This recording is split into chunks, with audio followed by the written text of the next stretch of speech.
Welcome to Crime on Caffeine. I'm your host, Erica. And I'm your host, Allison. Thank you so much for tuning in to another episode. Today we be sipping on a coffee that we got sent to us, sweet angels, from the people at Rise Brewing. We got cold brew. Guys, We never have cold coffee. I was just about to say, I don't think we've ever done a cold coffee on here except for the nitro cold brew from Kawa. But this is so good. And they sent us 3 flavors. Erica be sipping on which one? Vanilla. And I be sipping on that mocha business. I want to try that next. I know. I tried the original one. I haven't tried the vanilla one yet, but I have the mocha one right now. And I'm living my best cold brew life. I'm going to tell you that much. Seriously, so good. So easy because it just comes in the little carton and you don't have to add like creamer or anything. Yeah, you just pour it. Pour it up. Pour it up, pour it up. Watch it all fall out. Rihanna really needs to make some music. Agreed. But thank you so much to Rise Brewing Company for sending this over to us. We love you guys and we love your coffee. Yes, thank you guys so much. If you guys are in the Chicago area, make sure you go check them out. You can also order online and you can get 15% off your next order by texting RISE to 646-400-0410. And that's on period. Thank you guys so much for 11,000 downloads. Yes. Oh my gosh. We are somehow convinced that we're going to get to 100,000 downloads this year. So great start to 2022. We are so happy. And I have seen some new follows come in. So that makes me happy too, that the word of mouth is getting out there about the pod and we're getting some more of you little listeners. Welcome. If you don't follow us on Instagram, go ahead and follow at Crime on Caffeine. We're on Facebook and Twitter as well. Share us on your story. I love when I get that notification. Makes me all warm and fuzzy inside. Warm and fuzzy like coffee, but not this coffee. Cold like this coffee. Today's case was actually suggested to us by a listener. So thank you so much, Jillian, for suggesting this case. I was planning on doing it because it is a case that was very close to home. This took place in Bay Village, which was probably 30 minutes from where I grew up in Ohio. So right outside of Cleveland. So this is the unsolved case of Amy Mihaljevic. Amy was born on December 11th, 1978 in Little Rock, Arkansas. She had an older brother named Jason who was just around a year or so older than her. Her dad was a field rep for Buick and he was transferred to Mississippi before then being transferred to Cleveland in 1984. He and his wife moved the family to Bay Village, Ohio. At the time, it was ranked the 6th safest place in the country. And just a little backstory. So Bay Village, like I said, I grew up 30 minutes from here. It's on the west side of Cleveland. There's only 15,000 people live there right now, but I think at the time the population was way larger, maybe in the 50,000s. Wow. Primarily white neighborhood, primarily wealthy neighborhood, very safe. As a child, neighbors and friends saw Amy as friendly, energetic, always making friends and making conversation. She had a lot of close friends that lived in the neighborhood. One friend who lived a few streets away was Kristen Sabo, and her mother says that Amy's mom had a bit of a drinking problem and she would often drop her off there to sleep over. Amy and Kristen formed a babysitters club together, and they made little flyers for their services and they passed them out all over town, and they put their addresses and their phone numbers on them. So probably not a good idea. I have no idea if this has anything to do with anything, obviously, because it's unsolved, but just wanted to point that out there that probably was not in her best interest to do.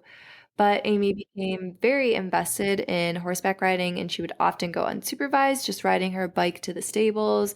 And her parents didn't think anything of it really, just because, like I said, it was a very safe neighborhood. Nothing really happened in that neighborhood. I think she's one of 4 people who's ever been murdered there and the only child to have ever been murdered there.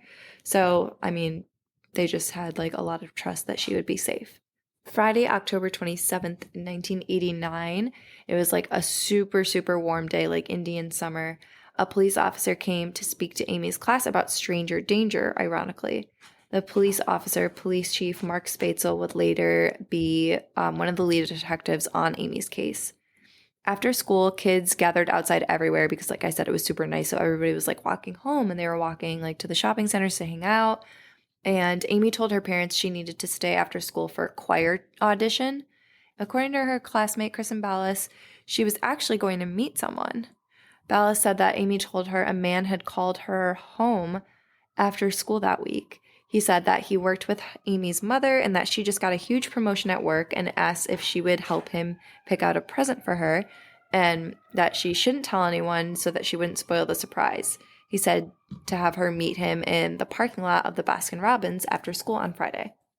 So this was something that she told like multiple classmates, and it's very ironic that literally that same day they had that police chief go to their school and tell them like, hey, stranger danger, stay away from people you don't know. Yeah, and scary. All those classmates had knowledge of Amy literally doing just that after school that day, and nobody thought anything of it. But at the same time, this guy was calling and saying like he knew her mom and like all this stuff, and she wanted to do something nice for her mom. So what was she supposed to think? Yeah. And so that afternoon, Amy's brother Jason was supposed to be walking toward the same shopping center that she went to, so he would end up being in the same place. He obviously didn't know she was going there. But as he was walking, he saw a group of kids that bullied him walking like in front of him, so he decided to just head home. So he went home and Amy wasn't there, so he called his mom just to find out where she was. She said, oh, she stayed after school for choir. Just call me when she gets home. Around 3:30, he called again to say that she still wasn't home. And so Margaret was like, all right, something's up. She was about to leave work, and then Amy called her at work. And she assumed that Amy was calling from home. But she was asking her about choir, and like I think Amy forgot the lie that she told because Amy was like, oh, choir meets on Wednesday and Thursday. And her mom was like, okay, it's Friday. Like, what are you doing? And she said that Amy was super quiet. And then she just told her it was some kind of special audition for newer kids. Margaret figured Amy was calling from home, but she said something still felt off. So she left, she headed home, and she got back around 4:30 and realized that Amy wasn't there. And I think school got out at like 2:05, just to give you an idea of time. That's a lot of time. Choir audition really would have been done by now. We would know our Broadwayness. I hated choir. Really? I thrived.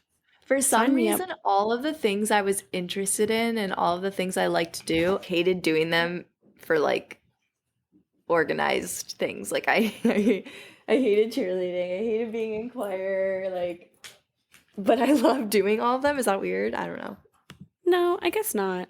I'm like, I like doing things, but if you tell me to do them, then I don't like it. That makes sense, I feel like, though. So Margaret drove to the school and she saw Amy's bike was still on the rack. For clarification, she ended up walking to Baskin-Robbins. She just left her bike there, so that's why it was there. So after she saw this, she immediately drove over to the police station and they treated her case as an abduction, and right away they began to spread awareness of her description to begin the search.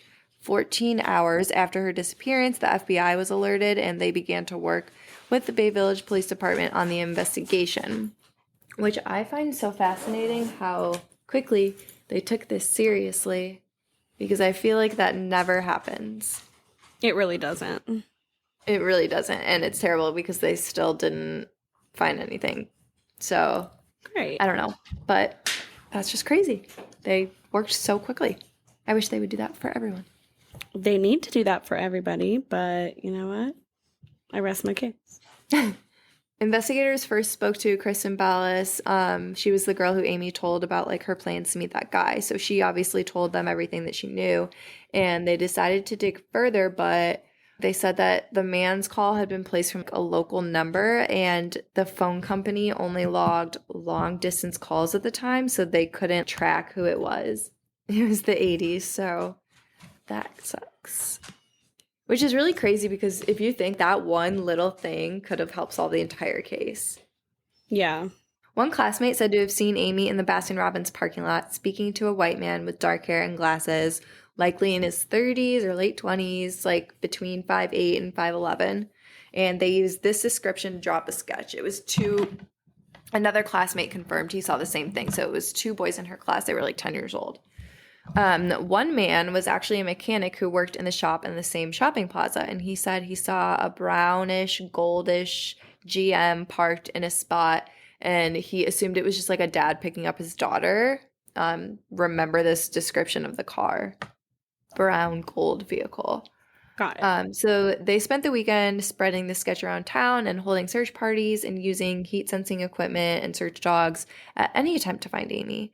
They searched the woods and they searched the stables where Amy rode her horse. They started to look into Harold Bound, who was the son of the man who owned the farm where the stables were located that Amy rode her horse at. This guy was a paranoid schizophrenic who cleaned out the stables and lived on the property. He had like a huge collection of firearms, and he was just a guy who, when they spoke to all Amy's friends that she rode horses with, they said that anytime he was around, everybody just felt like super uncomfortable around him, and he gave off weird, creepy vibes. Don't like that. No, don't like that, but he had no alibi for the day of Amy's disappearance, and his brother said that he saw Harold return to the farm late that night. He took several polygraphs, but police never held him at the station. A week after Amy's disappearance, he checked himself into the psych ward at the Veterans Administration Hospital in Brecksville, Ohio. I think he's still going through treatments, but he was having like very violent outbursts at this time. But he said that 10 years after that, like he got them under control and he was doing better, I guess. I don't know. But they looked into another man as well. His name was Kurt Van Gunten. He looked a lot like the sketch, and he'd painted a house next to the Mihaljevics. The police department received many calls asking to look into him, one of those calls being from his ex-girlfriend. Unfortunately, he did have an alibi for that night, and it was totally confirmed. He was with his friend who was like a sportscaster, and they were like at a football game. So Wow. he is in the clear. Another weird guy that they looked into. So Margaret got two gifts in the mail. They were like little pins, and one was for her and one was for Amy. And they were given to her by a man named Billy Strunak.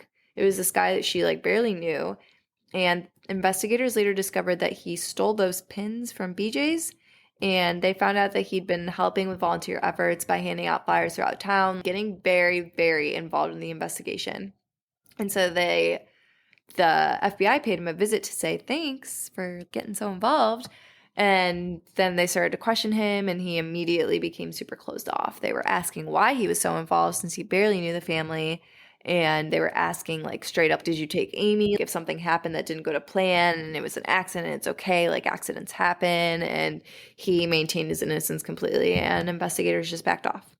What? Yeah. But the search for Amy was the biggest search in Ohio since the disappearance of Beverly Potts in 1951. And this would be the end of any leads for months. They celebrated what would have been her birthday on December 11th. And at this point, this is when Mark, her father, said he'd just given up all hope, which is really, really, really sad. It's so sad. So on February 8th of the following year, Janet Siebold was out on her morning jog when she saw what looked like clothing and hair laying on the ground in her route. She immediately ran towards the closest home she could find, pounding on the door, urging them to call 911 because she thought she'd seen a dead body. The body was face down, about 12 feet away from the road, so badly decomposed. It was the body of Amy Mihaljevic, and it was finally discovered after over just 3 months, and this was about 50 miles away from her Bay Village home. Wow. Yeah. It was in, I want to say Ashland. So yeah, it was very far away. That's far as shit. Very far. According to Cuyahoga County Coroner Elizabeth Balraj, Amy's cause of death was blunt force trauma to the back of the head, and she'd also been stabbed 3 to 4 times on the left side of her neck. The coroner says she might still have been alive for a half hour after suffering from these injuries. They determined that she'd been laying there for about 3 months and that she'd also been sexually assaulted. So he most likely killed her within the first 24 to 48 hours after he'd abducted her. They said it looked like she had one meal, but that's it. They said she definitely had died very close to the time that she was abducted. And obviously, for him to take her 50 miles from her home, either this guy had connections in Bay Village and then connections where he dumped her. maybe he lived where he dumped her and somebody else lived where he was in Bay Village, but he definitely was familiar with both areas. 2 weeks after the discovery of Amy's body, Billy Strunak, the guy who sent Amy's mother those pins and who was like inserting himself into the investigation, he actually attempted suicide by mixing gasoline into his Coca-Cola that he was drinking for breakfast. He ended up in the hospital with a coma and he died 3 days later. Investigators found a suicide note in his home, but there was no mention of anything to do with Amy. Some detectives believe, okay, this just proves he was guilty, regardless of there being literally no proof. And detectives who had been on the case since the beginning were very quick to disagree, and they were pretty angry because I know there was one FBI agent who like ended up writing a whole book about how like this guy had to have been guilty, and detectives who had been on the case since the beginning were mad. They were like, people are going to read that and assume the case is closed and that any information anyone would have is just useless and they don't need to come forward when someone could know something that, you know, they don't think as much, but they're not going to come forward now because they're like, oh, it was this guy. My stuff meant nothing. Like I had nothing to worry about. Right. So definitely understand their frustration there. It's kind of crazy that he was able to just come out with an entire book saying something that was never proven. But unfortunately, Margaret and Mark divorced, and Margaret and Jason ended up moving into a little house. Margaret became a victims' rights advocate, and in 2000, she moved in with her mother in Las Vegas. The following year, she died from lupus, and she was suffering from chronic alcoholism, and she ended up being buried right next to Amy. That's so sad. So sad, yeah. She died thinking that Amy's killer was definitely still out there, definitely still alive. Yeah. Which is terrible to think that, like, she never got to see justice for her daughter, but I'm really hoping that Mark does, and obviously so is he. But in 2002, a man showed up at a church in Fairview Park. He claimed he was known as Satan and that he was responsible for the death of Amy Mihaljevic. He was taken into custody immediately. His name was Richard Allen Fulbert. He was 42 years old, schizophrenic, and had a slight resemblance to the man in the sketch. He'd been off his medication for 3 weeks when he told investigators that Satan was trying to frame him for Amy's murder. After further questioning and investigation, detectives came to the conclusion that he was not responsible, although he insisted still that he was. But in 2006, several girls came forward to say that they received phone calls very similar to Amy's of this guy doing the whole ruse. He wanted her to like come meet him so that they could buy a present for their mom. And 2 of those girls actually lived in North Olmsted, Ohio, which was a town that was very close to Bay Village.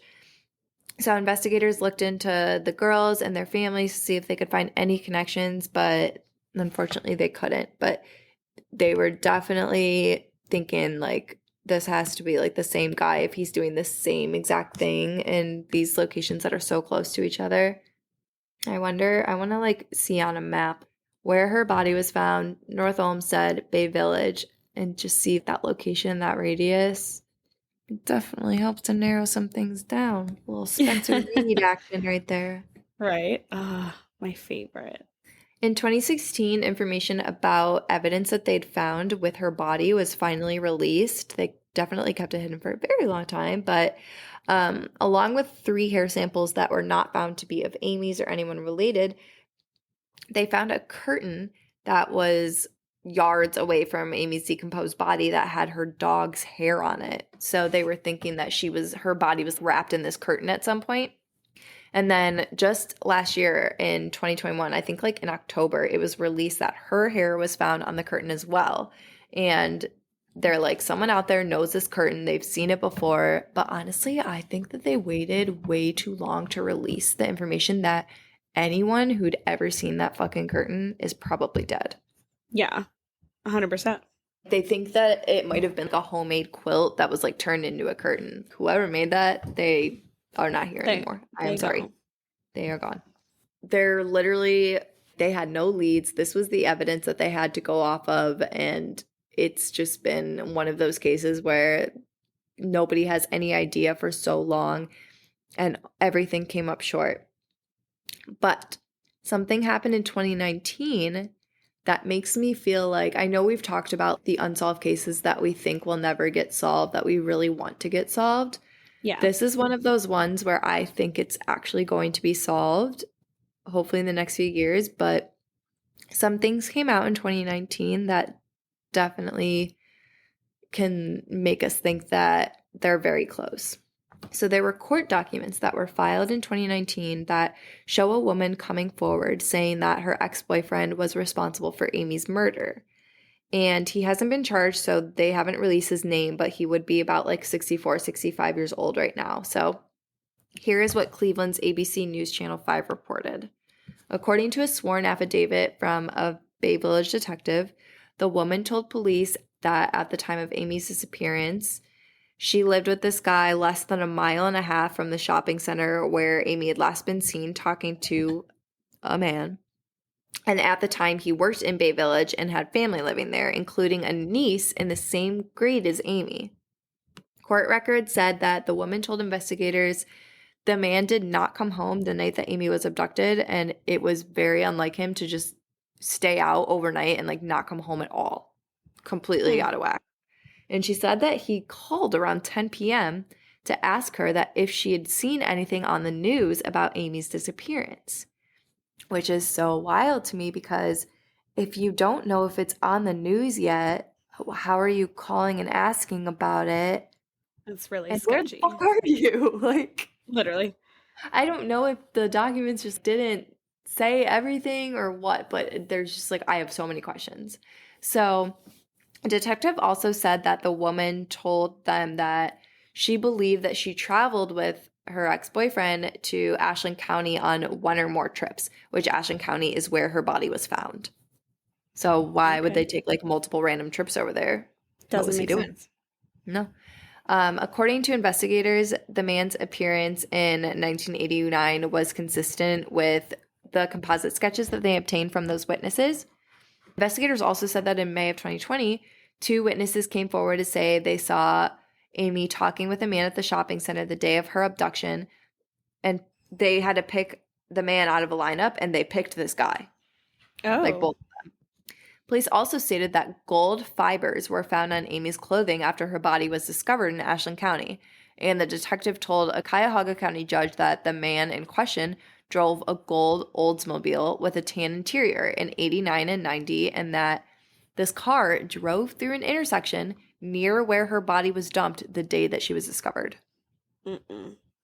And remember, I said earlier that guy said that he was driving like a gold brown vehicle. Yeah, I forgot about it. You told me And to the fact remember it, that and I he forgot about it. literally drove through an intersection near where her body was the day that she was discovered. Damn. Yeah, and the woman who found her said that she jogged that same route the day before and didn't notice it. So I don't know if he moved it or she really was there like under that curtain or something and somehow I don't know how the curtain ended up however many feet away from her that it did, but I don't know. But in November 2019, the suspect walked into the Bay Village Police Department and talked to investigators over the course of 2 days. And the detective said that he made very suspicious statements. So he said that 1989 to 1990 in his life was a dark period. And he indicated that he might have met Amy's mom in a bar. Interesting. Yeah. And the detective wrote that when they asked him if he'd ever called Amy at her house before her abduction, he said, I could have. And then he said, could have been a wrong number. Like, okay. What is that? What does that even mean? I don't know. And then they asked him if Amy was in his car, and he said, I don't believe so. And then they asked again if it was possible, and he said, okay, but I don't know what the situation would have been. Okay. Okay. Like, you're not making yourself look guilty, but you're also not making yourself look innocent. You're making yourself look dumb as shit. So the detective said the man agreed it was possible that his DNA would be on a curtain found near Amy's body, but he said he didn't put it there, and it would only be on Amy's body if somebody planted it on her. How convenient. Must be telling the truth. So he agreed to a DNA swab and a polygraph test. Polygraph, he failed.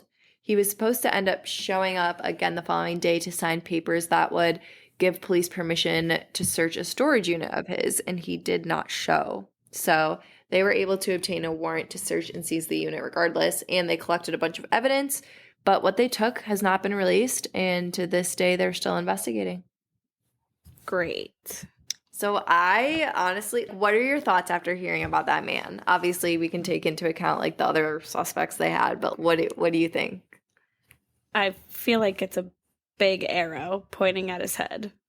I know, me too. Like I have a good feeling about having a bad feeling about him. Yeah. And I feel like out of any of the people they've talked about being responsible for it, he's the sketchiest of them all. He's the sketchiest. There's so much circumstantial evidence pointing to him, and there could possibly be DNA evidence pointing to him.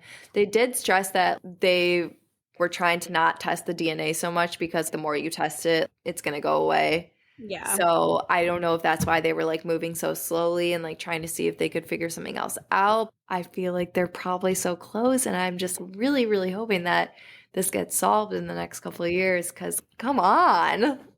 We need answers, and we need them now.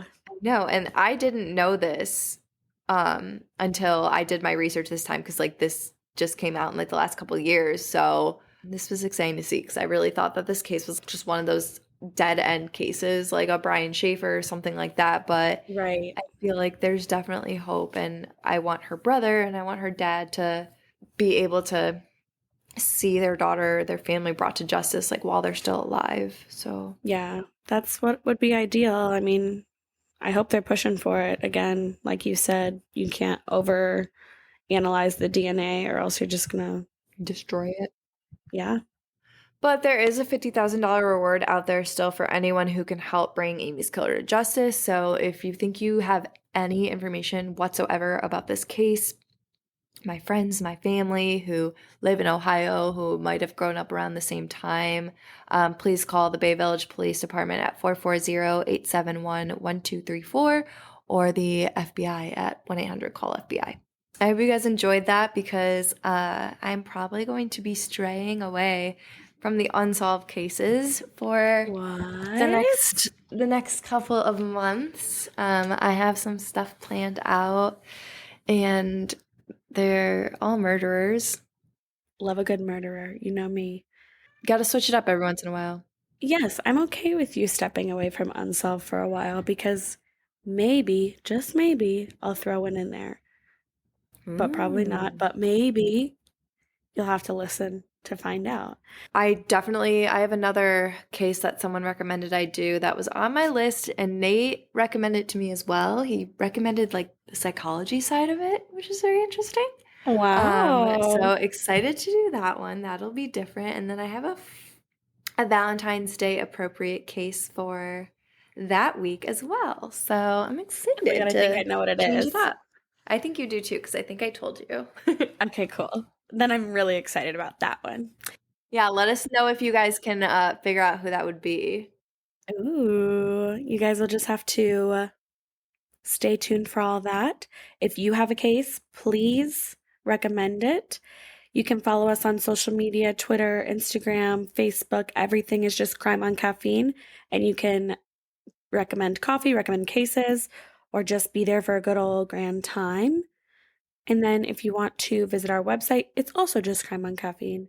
We are on YouTube now. We literally just got a subscriber, so thank you so much. I saw that. If you feel like listening to podcasts on YouTube, I feel like that's something my dad would do because I just don't think he has any like streaming apps. Love that. We're going to put it all on there for you guys, but if you want to know when new episodes come out, make sure you guys are following us on Spotify and subscribed on Apple Podcasts. You can go ahead and rate us and leave reviews on those platforms as well, but we are on every single streaming platform that you could ever imagine. So stream it and do what you got to do. And also, let us know your thoughts on TikTok. I know that we've talked about it a few times, but give us your thoughts because I see true crime creators on there doing things many different ways. So let us know, like, Do you like true crime TikToks? What kind of true crime TikToks do you like? How do you like people to tell their cases? So if you guys want us to do that, please let us know because we'll gladly start doing that. We hope you guys enjoyed, and we will catch you on the next one.